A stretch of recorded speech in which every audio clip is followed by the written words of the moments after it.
जमी बने जमा बने यह गुलसितां बने। मैंने जो पूछा खुदा से ये किसके सदके में बने। खुदा ने भी हंसकर कहा ये इंसान के लिए बने। पर गोरखपुर की पावन धरती पर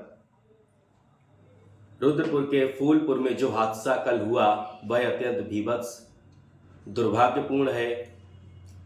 कुछ दल और कुछ लोग इसमें राजनीति और जातिवादी एंगल घोल रहे हैं, जबकि हकीकत इससे परे है। मात्र 8 बीघा की जमीन के लिए किसी परिवार का ऐसा नरसंहार शायद ही पहले कभी किसी ने देखा हो। मामला 2 परिवारों से जुड़ा हुआ है, जहां एक ओर पूर्व जिला पंचायत सदस्य प्रेमचंद्र यादव और दूसरी तरफ सत्यप्रकाश दुबे का परिवार था। आरोप है कि सन 2014 में प्रेमचंद्र यादव ने सत्यप्रकाश दुबे के भाई को अगवा कर उसके हिस्से की 8 बीघा जमीन अपने नाम करवा ली थी, जिसके विरोध में सत्यप्रकाश दुबे ने अपनी आपत्ति जताई। वहीं से पैदा होती है इस विवाद की जड़ और जो है मुख्य कारण। कल 2 अक्टूबर को जो पूरा देश अहिंसा के पुजारी महात्मा गांधी की जयंती मना रहा था, उनको नमन कर रहा था, उनको याद कर रहा था, तो अहिंसा के पुजारी के उस जन्म दिवस के अवसर पर जो भीभत्स हिंसा हुई है वह अत्यंत निंदनीय और दुर्भाग्यपूर्ण है। आरोप है कि प्रेमचंद्र सबसे पहले सत्यप्रकाश दुबे के घर गए और उन्होंने अपनी आपत्ति दर्ज कराई। विरोध हुआ, विवाद हुआ। विवाद के पश्चात प्रेमचंद्र की हत्या हो गई। प्रेमचंद्र का शव सत्यप्रकाश के घर से 20 मीटर की दूरी पर मिला। आक्रोशित भीड़ ने गुस्से में आकर के सत्यप्रकाश के परिवार के 5 सदस्यों को मौत के घाट उतार दिया, जिसमें सत्यप्रकाश, उनकी पत्नी किरण, बेटी सलोनी, नंदिनी और एक बेटा जिसका नाम गांधी है। गांधी उसको इसलिए कहा गया क्योंकि उसका जन्म 2 अक्टूबर को हुआ था, यानी कि कल। इस भीड़ ने, आक्रामक भीड़ ने जिस निर्दयतापूर्ण तरीके से सत्यप्रकाश के परिवार पर हमला किया, यह सिर्फ हमला ही नहीं, एक सोची समझी साजिश और रणनीति का हिस्सा भी नजर आती है। साथ ही साथ इसमें एक चीज भी निकल कर आई है कि सत्यप्रकाश दुबे ने आईजीआरएस के माध्यम से फरवरी माह में एक शिकायत दर्ज करवाई थी। उन्होंने शिकायत दर्ज करवाते हुए यह कहा था कि मेरी जान माल को खतरा है, मुझे सुरक्षा दी जाए, मेरी दबंगों से रक्षा की जाए।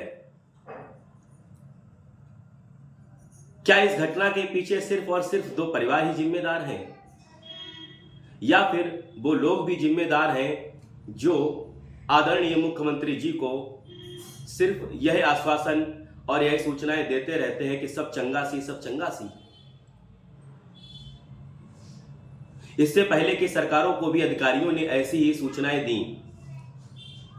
नतीजा क्या हुआ कि उन सरकारों में घटनाएं बढ़ी, हिंसाएं बढ़ी,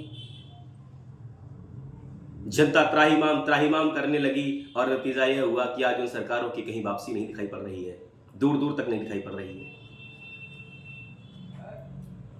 मुख्यमंत्री योगी आदित्यनाथ जी दृढ़ विश्वास और संकल्प के साथ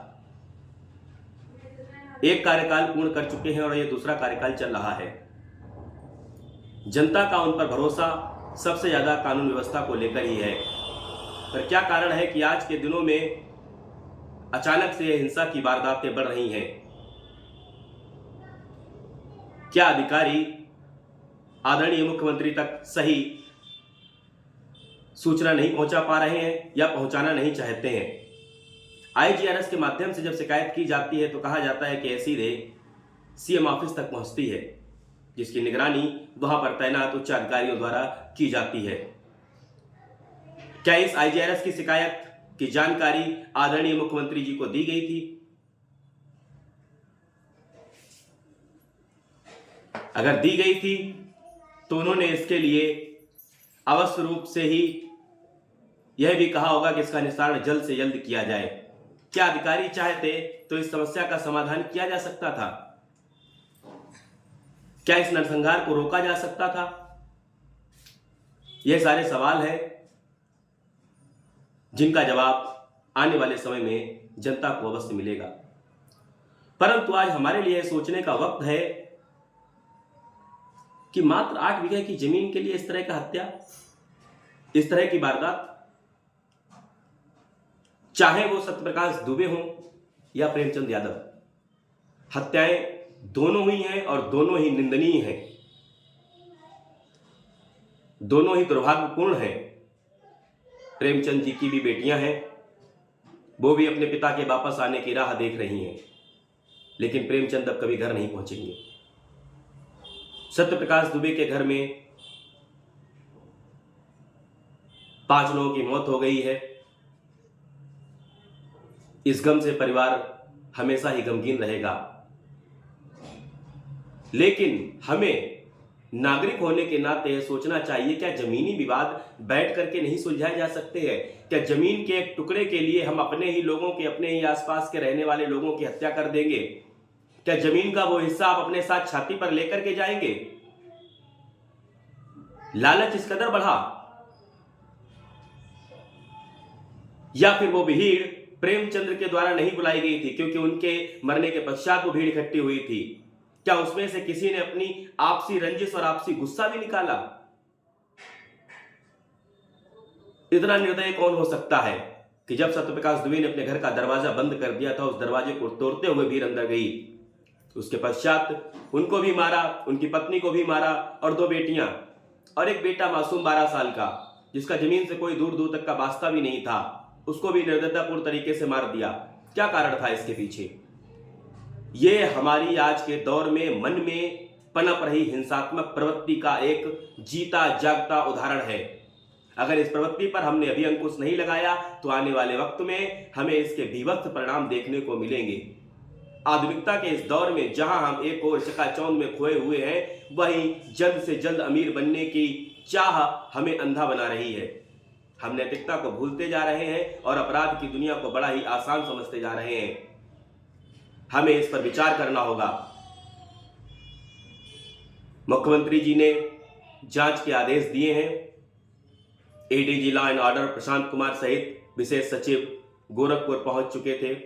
घटनास्थल पर पहुंचकर उन्होंने जायजा लिया और जल्द से जल्द जांच होने के पश्चात सही कार्रवाई होने का आश्वासन दिया। जनता को विश्वास है कि न्याय अवश्य होगा, परंतु मैं उन राजनीतिक दलों से, उन लोगों से कहना चाहूंगा जो इस मामले को जातिवादी एंगल देकर के तोड़ मरोड़ के पेश कर रहे हैं और समाज में नफरत घोल रहे हैं, याद रखिए, लगेगी आग तो आएंगे कई घर जद में, यहां अकेले मेरा मकान थोड़े है। शायर की ये बातें हमें याद रखनी चाहिए। हिंसा का जवाब हिंसा कभी नहीं हो सकता। हमें रुक करके यह सोचना होगा कि समाज को हम किस दिशा में ले जाना चाहते हैं, आने वाली पीढ़ी को हम क्या देकर जाना चाहते हैं। अगर यह रवैया, यह भ्रष्टाचार और समाज का इस तरह का रूप हम अपने बच्चों को देकर जाएंगे तो इसका परिणाम कल हमारे ही लोगों को भुगतना होगा। बच्चे चाहे प्रेमचंद के हों या सत्यप्रकाश के, दोनों ही अपने हैं और समाज के हैं और समाज मिलकर के बनता है, हिंसात्मक प्रवृत्ति से नहीं बनता है। हमें इस पर गौर करना होगा। साथ ही साथ उन उच्च अधिकारियों से भी कहना चाहूंगा जो सिर्फ कुर्सी की चाहत में चिपके बैठे हैं, जो सिर्फ कुर्सी के लिए चिपके बैठे हैं कि किसी एक जगह की कुर्सी हमें मिल गई है तो वहां से हटना नहीं चाहते हैं। याद रखिए कि तबादले तो होते रहते हैं, आना जाना तो लगा रहेगा, पर कम से कम जहां आप हैं वहां समस्याओं का निस्तारण यदि आपके माध्यम से, यदि आपके स्तर से हो सकता है तो उसको जल्द से जल्द करें। किसी मामले को छोटा ना समझें, मामलों की गंभीरता को समझें और निस्तारण के लिए जो उचित कदम हो उनको समय रहते उठाएं, ताकि जिस कानून व्यवस्था पर यह सरकार बनी है उस पर जनता का भरोसा कायम बना रहे।